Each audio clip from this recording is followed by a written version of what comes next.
Avengers Endgame is a great superhero film. It is a culmination of 22 movies that span across over 10 years, each one telling captivating stories, while either introducing or developing very unique and lovable characters. Endgame is the most talked about movie to date, with no doubts at all of breaking all sorts of records. After seeing it opening night, I couldn't have hoped for a better turnout. After getting home, I still couldn't stop thinking about how great of a movie it turned out to be. It was everything I could have asked for in a finale. But then something started to creep up on me, like it does after almost every superhero movie. And as I kept thinking about the movie more and more, and after seeing it for a second time, I began to realize something. It could have been better. And yeah, I know what you're thinking. Just another fanboy who can't ever be satisfied with what they're given. Well, if you did say that, you're right. I'm not going to be satisfied with storytelling that I think could have easily been improved. And that goes for all movies, not just superhero ones. With that being said, let me start off by saying this. In no way do I think any of the storytelling for this movie is bad, per se. So instead of just ripping this movie apart on all of its bad parts and giving a no-substance review, instead I'll give examples of what I think they should have done. Keep in mind this is only my opinion. By the way, if you haven't guessed it by now, major spoilers ahead. There are 5 major changes I would have made to this movie to make it the best possible movie it could be. The first, Captain Marvel and Tony's rescue. The trailers of Endgame set up what would seem to be a super impactful moment between Tony and Nebula. Drifting out into space with limited resources with no guarantee of survival or rescue could be the plot of its own movie, and it very much has been.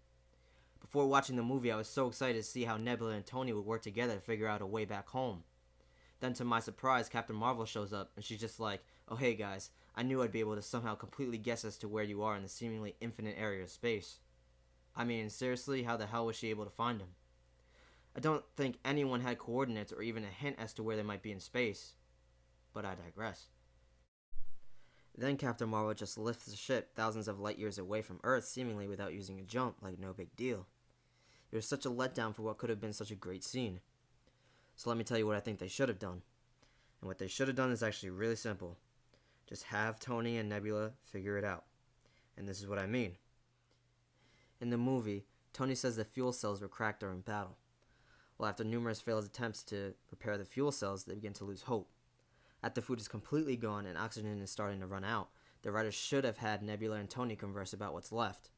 Nebula says something about having only fuel cells, heavy artillery, and a great view of space, or something along those lines. Stark scoffs, and suddenly he realizes something.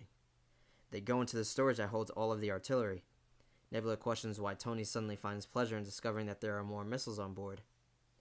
Then he says the missiles are made from palladium. There you go. Problem solved. So maybe you're wondering what that has to do with anything or what even palladium is. Well, I would be asking that too if I didn't just watch the first Iron Man. What is that? That's palladium, 0.15 grams. You need at least 1.6, so why don't you go break down the other 11? Palladium is the metal that Tony Stark used to create his prototype arc reactor while he was in the cave. Guess what? They could have written that the artillery left on the ship has a whole bunch of this stuff. Then they have a montage where Tony and Nebula build a pretty decently big arc reactor from all the missiles on board, and they successfully restore power to the ship. That would pay perfect homage to the very beginning of the MCU, where Tony and Yinsen worked to escape the cave. Then Tony and Nebula land on a nearby planet and signal to Earth their coordinates. Then, and only then, will Captain Marvel finally show up to the rescue, preferably in another Kree ship that can jump into hyperspace, to avoid having to explain how she can fly thousands of light years in less than a day while carrying a whole spaceship. Isn't that way better than just having Captain Marvel somehow find her way and save the day in 2 seconds? And I think I may know what you're thinking now. But Japes, that would take too long and the movie's already 3 hours long. Well then I have 2 things to say to you. First, if it means having a super dope scene of Iron Man and Nebula returning to Earth by their own teamwork instead of them being saved by a miracle, I don't think anyone would have a complaint that the movie is a half hour longer. Second, how about we cut all the BS scenes that dragged out for way longer than they should have, like staying in Thor's house for what felt like 20 whole minutes trying to convince him to join the team again. Or how about Captain America now leading an intervention group? Like, dude, you're Captain America. I feel like there are a lot more useful things you can be doing to help everyone. You know, like anything else besides talking to like 8 people about their feelings. Or how about we skip the BS Ronin subplot?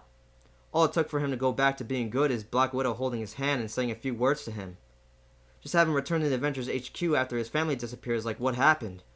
There, we just cut the movie by 20 minutes and cut a completely unnecessary subplot that only tainted Hawkeye's already bad rep. But anyways, back to Captain Marvel. After Thor kills Thanos, Captain Marvel apparently just says see you later to the Avengers, not making a physical appearance for 5 years until the final battle. Which would make sense because it is true that Earth isn't the only planet experiencing the effects of the snap. She has to be there for the whole universe now that Thanos is dead. Which leads me to my second change that I would make, the fate of the Infinity Stones and Thanos. Killing Thanos in the first act might not have been the greatest decision. Think about it. They're called the Avengers. The whole point of the movie is to avenge the people that have fallen in Thanos' snap. Specifically to get revenge on Thanos that actually did wipe out all those people. In the movie, the Thanos that they fight is actually from the past. A Thanos that didn't yet meet all the Avengers. A Thanos that didn't snap his fingers. This made it feel like the final battle wasn't as personal. Like it wasn't about risking everything to stop the person who took everything from them. Because now it was about stopping the person who is about to take everything from them. There's definitely an emotional difference. During the final battle, Scarlet Witch landed to face off with Thanos. She says, "You took everything from me." To which Thanos replies, "I don't even know who you are." And this to me was such a big moment, because it would have been more captivating and emotionally driven if Thanos knew exactly what he did to Scarlet Witch. And not just her, to everybody. It should have been the exact same Thanos that wiped out half of humanity, not one that is planning to do it. In my opinion, this is how the encounter with Thanos should have gone. Instead of writing that Thanos used the stones to destroy the stones, they should have just had Thanos keep the gauntlet with all the stones included. Their mission in the movie was to go to the planet Thanos is on, which I will refer to as the Garden moving forward, and take the stones from the gauntlet. Good, keep that. The way they found Thanos in the movie is because the stones emitted a huge energy surge when Thanos destroyed the stones, which they were able to track. Instead of this being the factor of how they actually find Thanos, just have Nebula know where Thanos is and have her tell the team. They actually already did this in the film, but for some reason they decided that Nebula knowing where he wasn't good enough. Anyways, so then have the Avengers go to the garden. Have the first fight sequence happen here. They sneak up on Thanos, hold Thanos down, and then remove the stones. Have the Avengers find out it takes a whole lot more strength than they thought to take the stones out of the gauntlet, and this oversight makes them fail to remove all of the stones before Thanos overpowers them. A good decision would be to have them remove 3 stones, playing on the motif of half. 3 stones for the Avengers, 3 for Thanos.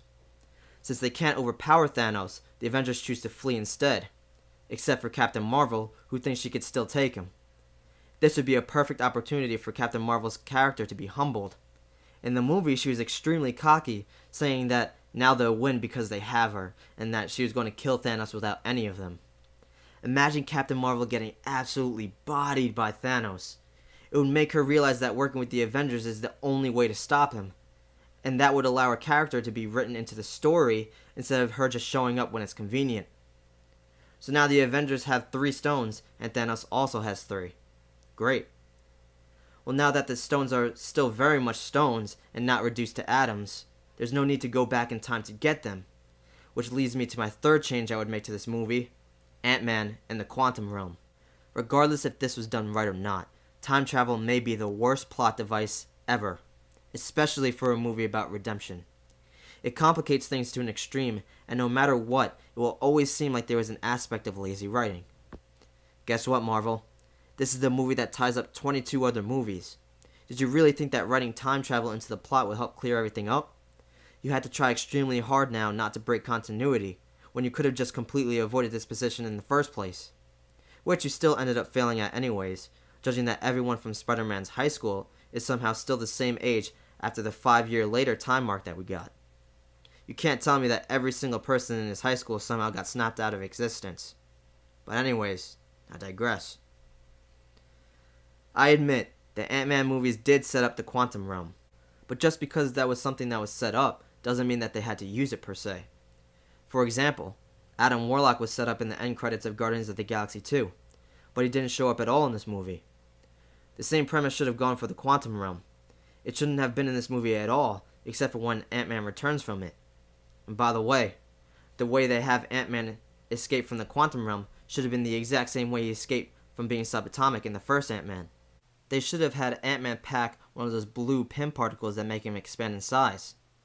Yeah, it was already done before, but it is a lot better of an explanation than saying a rat somehow pushed the exact buttons it took for Scott to come back. But now that I'm saying that the quantum realm should have been excluded from the movie, a good 2 hours of the movie have been removed, which is actually a good thing. Before I get into what could fill the 2 hours of the movie that was just cut by my proposed script, let's go over our runtime so far. We have the scene where Tony and Nebula find out a way to get to a nearby planet to communicate with Earth.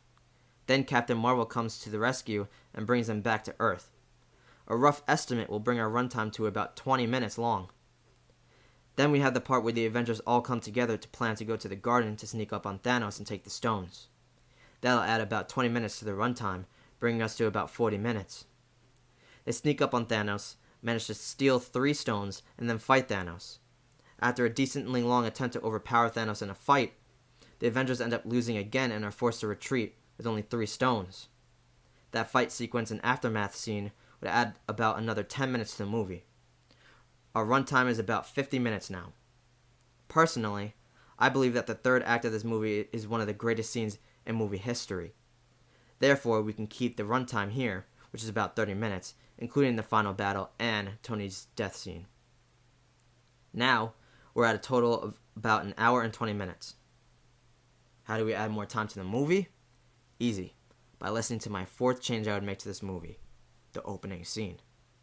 Now, I wouldn't change the opening scenes. Hawkeye's family disappearing was such an incredible start. What I would do is just add another scene for the opening. A scene that would come before Hawkeye's family disappearing. This scene would have to be clear that it's not just a time filler, but actually adds something to the movie.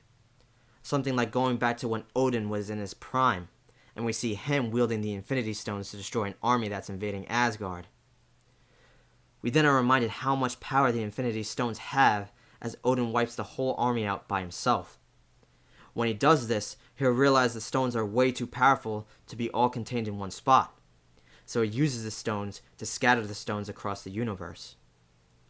Then we get a line from him saying something super dope about how it's imperative that no one ever wields the stones at once ever again. Then we cut to Hawkeye's opening scene, playing with the fact that Thanos now has all the stones, and this was the consequence that Odin foresaw. Are we starting to see how the writing could have been drastically improved without the need to sacrifice runtime and plot? Now going back to the Avengers after they have my proposed battle with Thanos on the garden. The 3 stones that they pull from him should have been calculated, as in they should know the most important stones to get first. The first most important stone should be the Time Stone. With it still in Thanos' possession, he could undo any of the Avengers' actions and thus make it impossible for them to stop him.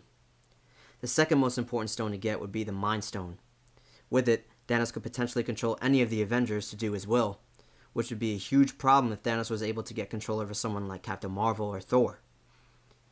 Those 2 are the must-haves. The 4 left are just stones that would make it easier to defeat Thanos in the long run. The order of urgency from greatest threat to lowest threat would be the Reality Stone first, since he could use it to bend all of reality to his will. Second, the Power Stone, since he used it the most during the battle on Titan. The Space Stone, since he could go anywhere in the universe with it. And lastly, the Soul Stone, since it seems like it may be the only stone that cannot cause physical damage directly. Since the Avengers managed to get only 3 of the stones, they should now have the Time, Mind, and Reality Stones. Now they need to figure out how they can use the stones to gain the upper hand on Thanos. Going over it briefly without going into a lot of detail, they could use the Time Stone to slow time, giving themselves enough time to prepare for Thanos. They could use the Mind Stone to revive Vision's body and then program his circuits to work collectively, remove the stones, completing the surgery that Vision was supposed to have done in the Infinity War. Then they could also use the Mind Stone to merge Hulk and Banner's mind together, giving us Professor Hulk. Then they could potentially use the Reality Stone to make their own battleground, giving themselves as much advantages as possible. With this being said, since they didn't have to go back in time to retrieve the Soul Stone, Black Widow would still be alive. Which brings me to my 5th and final major change I would make to this movie: Black Widow's death. Black Widow's death scene was probably the worst way she could have died. I think the choice to kill off Black Widow was a very good one, but the way they approached her death was absolutely terrible. As soon as the Avengers were assigned to go to Vormir, we knew that either Hawkeye or Black Widow was not coming back. This gave a lot of time for the audience to expect and accept both deaths, which in the long run drastically reduced the emotional value. Also, if you think about it, Black Widow's death just placed Gamora's. It seemed like she died just to take the place of Gamora. Personally, I'm a lot more emotionally invested in Black Widow, and to feel like her death just replaced Gamora felt like a slap in the face. Not only that, but Black Widow's death, if handled properly, could have set up a huge iconic scene. So this is what they should have done. When they have the 3 stones, Tony will have to make another gauntlet. It should be established that since the gauntlet isn't made by the elves or some higher being, its integrity is extremely limited, meaning that they would only have enough power to either bring everyone back or to snap Thanos and his army out of existence. And also, if anyone else but Hulk, Thor, or Captain Marvel snaps, they'll pretty much be dead. From here, everything pans out pretty much exactly how it does in the 3rd act. Only instead Hulk doesn't snap everyone back into existence yet, since Thanos still has 3 stones. But Thanos would have used his stones to his advantage as well. Turns out he used the Soul Stone to revive his Black Order into undead soldiers, giving us the first true look at what the powers of the Soul Stone has. Now it's all the remaining Avengers, including Captain Marvel and Black Widow, versus Thanos and the Black Order. The fight begins to take the stones. Captain America wields Stormbreaker, proving he is worthy without the use or need of Mjolnir from the past. The Avengers start to win, with Captain Marvel, Thor, and Captain America doing damage to the children of Thanos. Then when Thanos realizes he may lose, he goes for the weakest link in the group, Hawkeye. Now Black Widow will throw herself in the way of Thanos' blow, getting herself killed in order to save Hawkeye. That creates a way to conserve the dynamic of her and Hawkeye deciding who gets to die, without the expectations and predictability that water down the emotion. And this would be a perfect homage to Quicksilver diving in the way of Hawkeye in Age of Ultron. Now it all goes silent. And this would be the absolute perfect way to give fans what they want. A Hulk vs. Thanos rematch. Banner, upon seeing Black Widow's death, would get so angry that he would Hulk out again for the last time, allowing himself to put his fear of Thanos aside. Hulk keeps getting more angry, holding off Thanos, while someone takes off Thanos' remaining stones. The rest of the Avengers will hold back the Black Order until Thor gets the chance to redeem himself by putting on the gauntlet and snapping his fingers to bring everyone back. And it goes silent. It seems like nothing's changed. The gauntlet falls apart. But now Thanos is pissed, and without a means of controlling the stones, the Avengers start to lose. Thanos starts knocking out everyone one by one. The sequence where he destroys Cap's shield plays out exactly like it was in the movie. We still get that shot of Captain America standing in front of the whole army with his shield broken. Then after that scene, we hear, "On your left." And the rest plays out almost exactly like it did in the movie, but this time bringing some people that the movie left out, like Agent 13, Nick Fury, and M'Baku. Then instead of a hot potato game with the gauntlet, have random people from the Avengers have 1 stone at a time. Then Thanos fights his way to regain all the stones again. Thanos gets all the stones, Doctor Strange hints at 1 chance, and then Tony yokes it from him at the last second and delivers the final words.